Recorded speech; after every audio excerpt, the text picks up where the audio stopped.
Hi, awesome second graders. I hope you're having a wonderful day so far, enjoying the sunshine. Today for guidance class, I'd like you to start out by walking to the color zone that you're in right now. And when you get to the color zone that you're in right now, I'd like you to please say out loud how you are feeling, okay? So I'm feeling, and then whatever that feeling word is. Good job.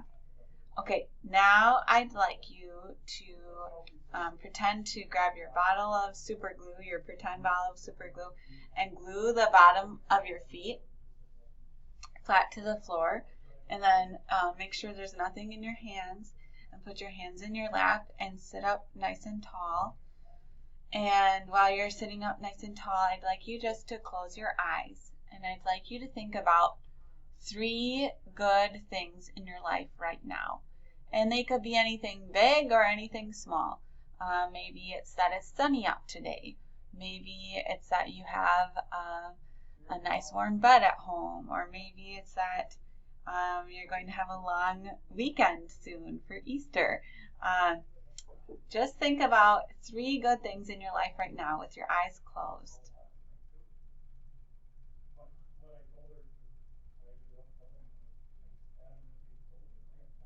All right, good job. If you'd like, you can pause the video, and if anyone wants to share just one of their good things, I don't think there's time to share all 3 of them, but if you'd like to, you can do that right now. Okay, welcome back. Now, I'd like you to, before we get started with guidance class today, we are going to be practicing some of our conflict management, and we're also going to be practicing some of our communication skills. So, we want to make sure that we're in a good place to try that out, because it is not a bad thing to be in the red zone. It's not bad at all. It's normal. It's normal for us to feel annoyed sometimes, or aggravated, or on edge, or uneasy.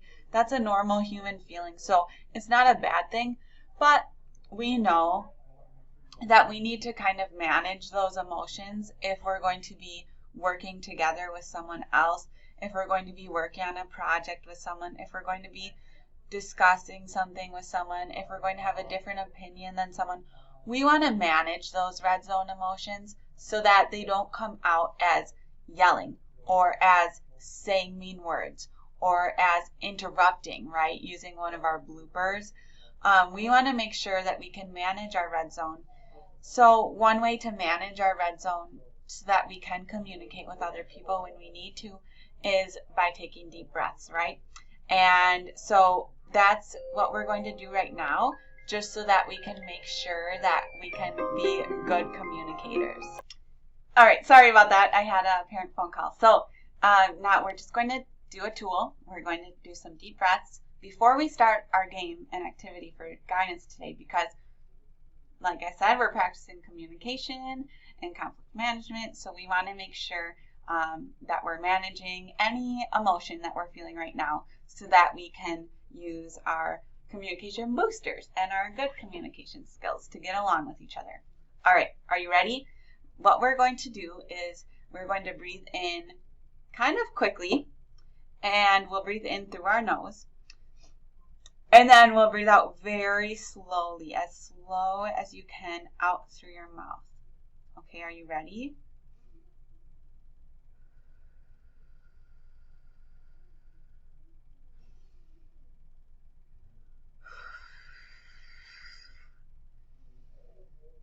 See if you can make a sound blowing out through your mouth. If you can blow out a lot of air, as much air as you can. We can breathe in. One more time.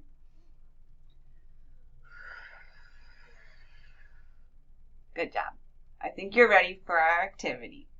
How this will work is your classroom will be divided up into 2 teams, and your teacher will divide you up. Okay, so don't be looking around, you're on my team, you're on my team. Okay, just focus on listening to the directions right now, because your teacher will be picking your teams. Your team is going to have, it's going to be split up into 2 groups, okay? So 2 teams, and each team will have 2 groups of people. And you're going to be working on your team with your groups to try to copy a pattern, okay? So one group will have this, let me back up a second. Okay. So I'm so sorry. Ignore those first set of directions. So just rewind. It's harder to edit these videos, so I'm sorry. Otherwise, I would edit that part out. So you're gonna have two teams, okay? And you'll be working on your teams. And your team is going to have a pattern, okay? Each team will have a different pattern. And this pattern will have different colors of rubber bands, and the rubber bands will be set out in different ways. Like, do you see there's an X here and the lines? And it's very important to keep track of the colors of the rubber bands too, okay? This will be set in one spot of your classroom, behind something so that you can't see it. Your team is going to look at this with certain rules, and you're going to have to copy that pattern onto this blank square that you have. So your team will get this blank square, and you're going to have to copy this pattern.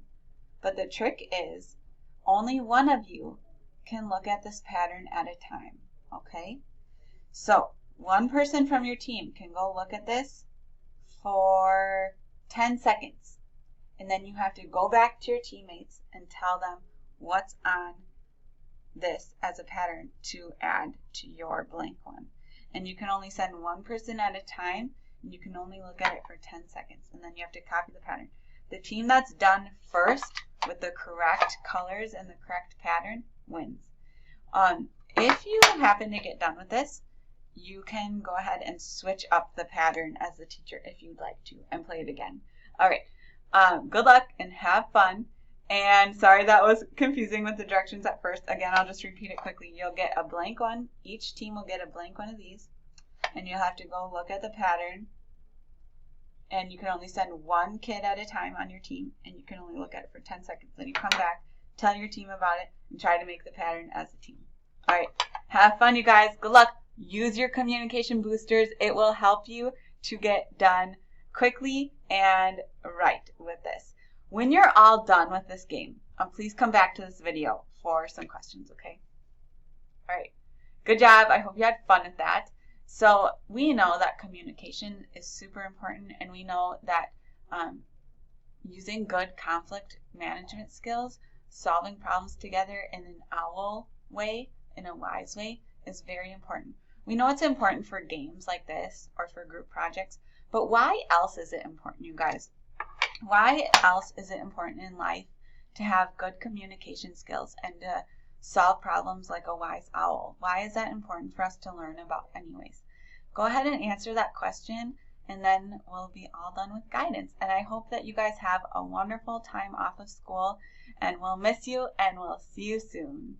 Air hug, everybody. Bye.